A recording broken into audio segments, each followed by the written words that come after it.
All right, it's time to get ready for our Unit 10 test. And so as we go through this, if you have any questions, make sure to let me know. But the first few are going to be graphing. We're also going to list the domain, range, y-intercept, and the asymptote. And so on this, we're going to go left 2 and up 1. So my asymptote's going to be at y equals 1. We're going to go left 2.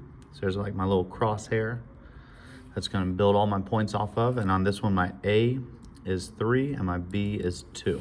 And so my initial point, my starting point is going to be 3 away from the asymptote. So 1, 2, 3. There's my first point of the graph. And then my rate of growth is 2. It's doubling every time I go to the right. So this is 3 away. Next one's going to be 6 away. 4, 5, 6. This is 6 away. Next one's going to be 12 away. 7, 8, 9, 10, 11, 12.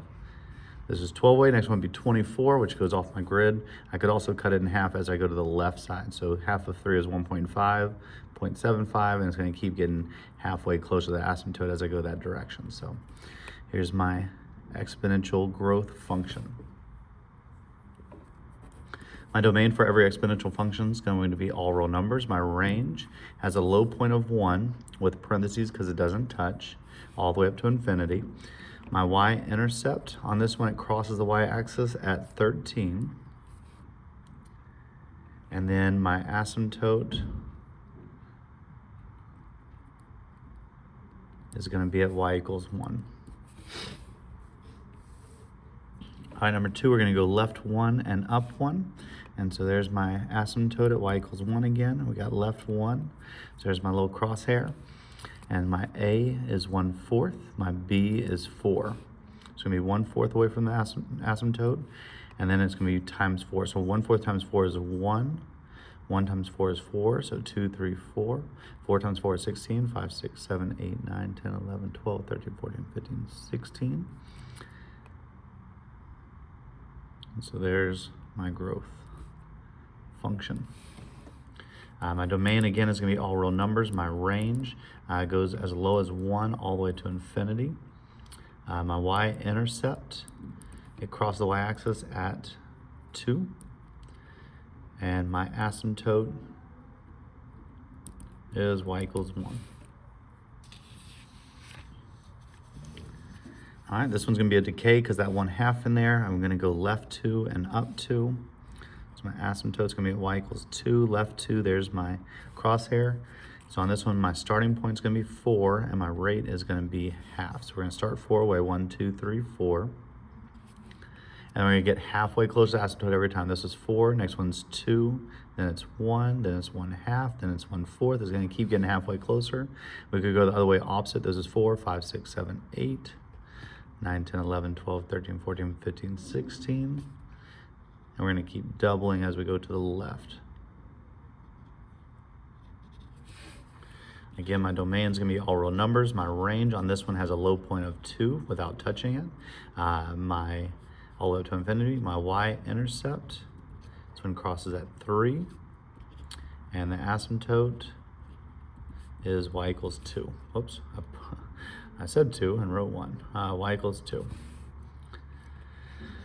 Listing transformations, and so on this one, it has the 2 in the front, so it has to be a vertical stretch by 2. This 2 doesn't do anything as far as transformation. It just tells me it is exponential growth with a factor of 2. We're going to go left 4 and down 1. All right, next one. Same thing, list transformations, and so we're going to reflect over the x-axis because of that negative. 1/3 is going to be a vertical compress by 1/3. We've got the x minus 2 goes right 2 and then up 7. Write an equation for each graph and so and list the transformation. So I see the asymptotes at -1. So on my equation, we put -1 at the end because it goes down 1. Next thing we want to look for is what point is 1 away from the asymptote. So this point right here is 1 away from the asymptote. And so that's going to be x plus 1 because it goes to the left 1. And then for my rate, it's 1 away, then it's 2 away, then it's 4 away, then it's 8 away. So it's doubling. So my rate is 2.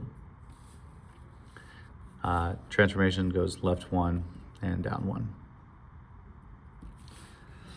On this one, same sort of thing. The asymptote's at -1.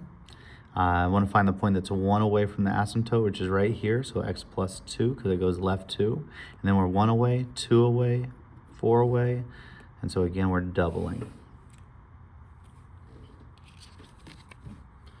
All right, so then number 8, we're going to start solving. In order to solve, it's important that we have the same base. So I need the same number on both of these as far as that base goes.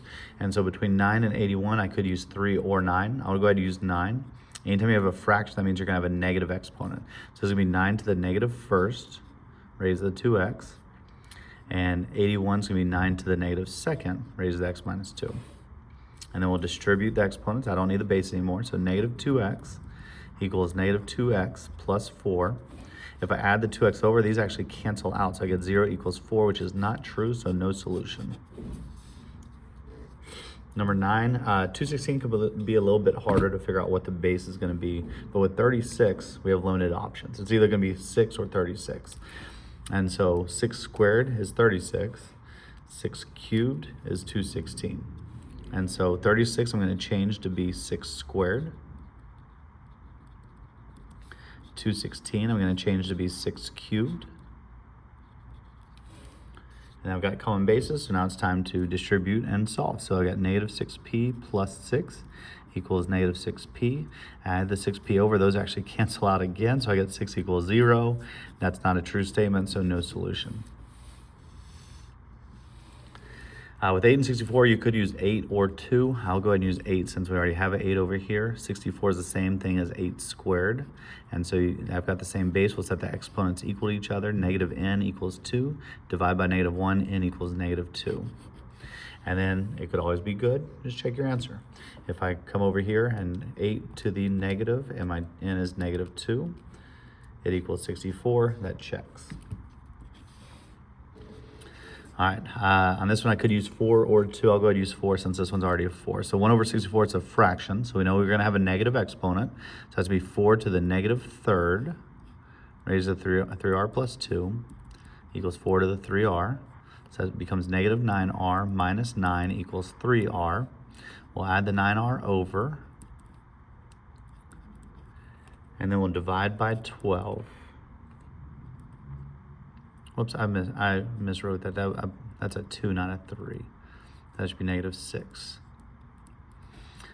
My bad on that one. And divide by 12, so r equals negative 6 over 12, which is negative 1/2. And then again, we can check it just to make sure we did it correct. And so on the left side, I've got 1 over 64 raised to the 3 times r, which is negative 1/2. And plus 2, 1/8. On the other side, I've got 4 to the 3 times negative 1/2. Change to a fraction, 1/8. So they're both 1/8. That checks. 125 and 625, I believe it's going to be 5. And so just to check, we can go to our calculator. 5 cubed is 125. 5 to the 4th is 625. And so those are going to be my replacements whenever I change them. So 125 is going to be 5 cubed. 625 is going to be 5 to the 4th.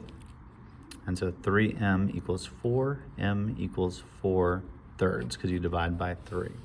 And then again, I could check it. 125 to the 4 thirds is 625. It checks. 8 and 64, you could use 8 or 2. I'm going to go ahead and use 8. So that's 8 to the negative first. 2m equals, 64 is going to be 8 squared. So I have the common base.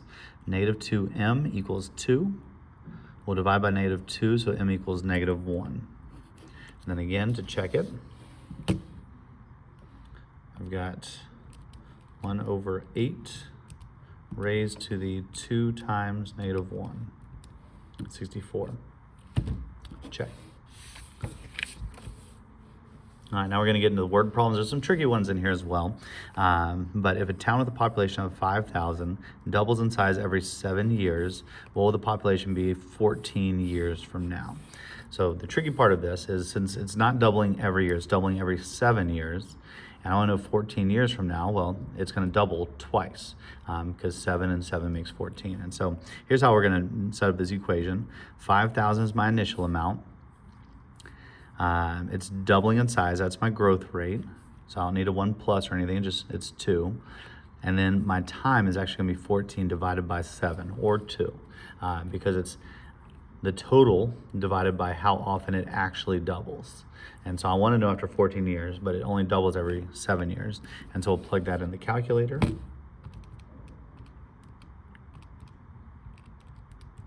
Oop, I put the wrong thing in there. 5,000, 2 raised to the 14 divided by 7, or you could put 2, either one. 20,000 people. All right, number 15, the city triples. So my rate of growth is tripling. And its size every 85 years. So not every year, every 85 years. That's going to be how often it triples. There's currently 50,000. What will the population be in 170 years? So I know after 170 years, if it triples every 85 years, how many people will there be?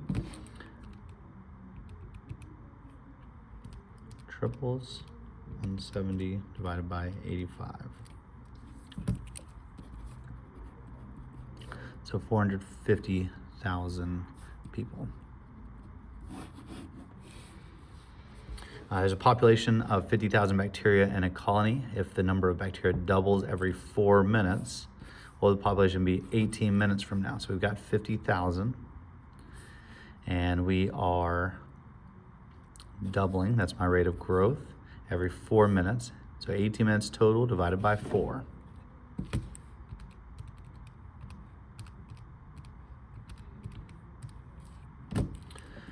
So 113,137, I'm going to round that up, 1. It's 113,137 bacteria.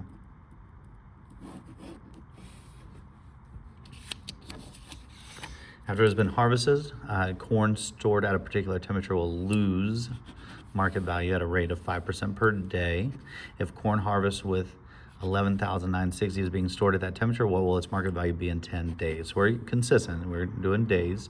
And so we're gonna start off with 11,960. It's losing 5% per day, and we wanna know what it's worth after 10 days. So 11,960, 1 minus 0.05, raised to the 10th power. So that corn would be worth about that much, $7,160.89. All right, number 18. An investment of 75,000, that's my initial amount, increases at a rate of 0.125 per year. So that's just compounding once per year. There's no compounding in this one, so I don't need to put compounding in here. If you want to divide by 1, you can. How much would be there after 30 years? So 75,000, 1 plus 0.125 raised to the 30th power.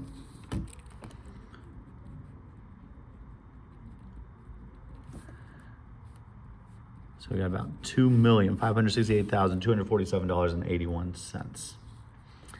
Kelly plans to put her graduation money into an account and leave it there for 4 years while she goes to college. She receives $750 in money, graduation money, that she puts into an account that earns 4.25% interest compounded semi-annually. That's twice per year. How much will be in Kelly's account at the end of 4 years? So she has $750. It increases at a rate of 0.0425 divided by 2 raised to the 2 times 4.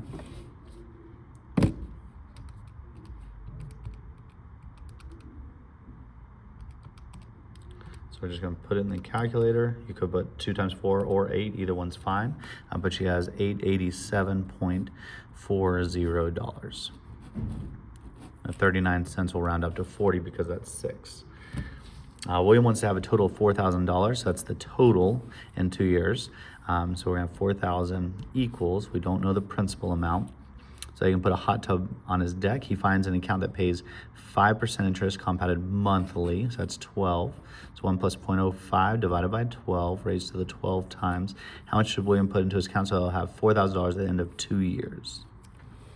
So So on this one, we're gonna put this in our calculator first, and then since it's P times the box, we're gonna divide 4,000 by whatever that box is.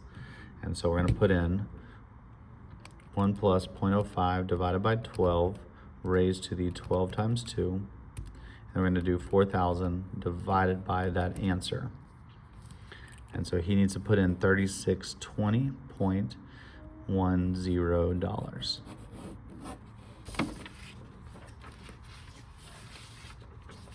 All right, we'll move on to the next one.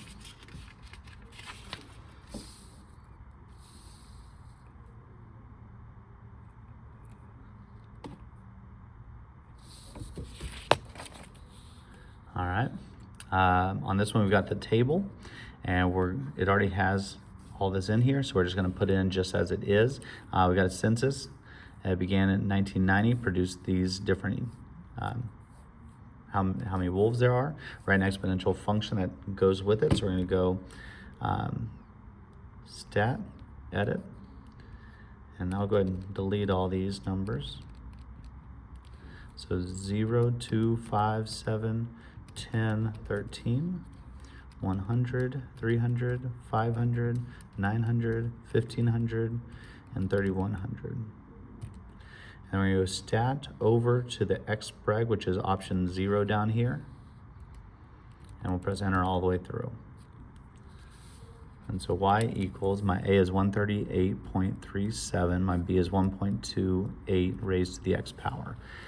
And so then my question asks, how many bulls will there be in 1993? Well, we started in 1990, so that's year 3.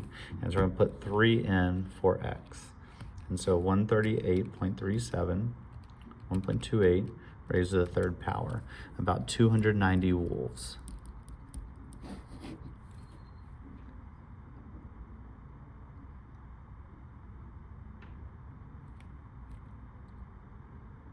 All right, and then for the next one,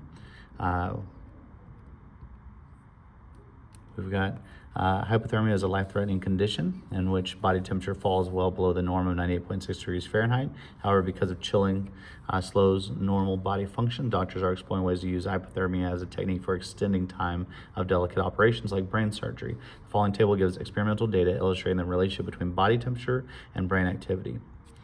Write an exponential equation that closely represents the data above using exponential regression in your calculator. So we'll just put it in just as it is. So in our stat, we'll go to edit.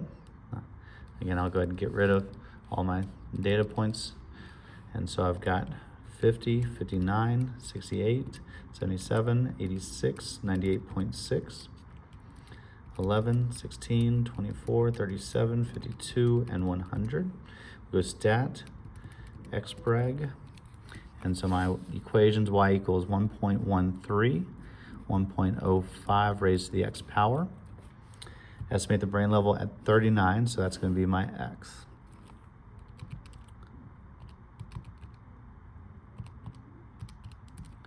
And so there should be about 7.58%. And that completes the review. Let me know if you have any questions over this, and hope you're ready for the test.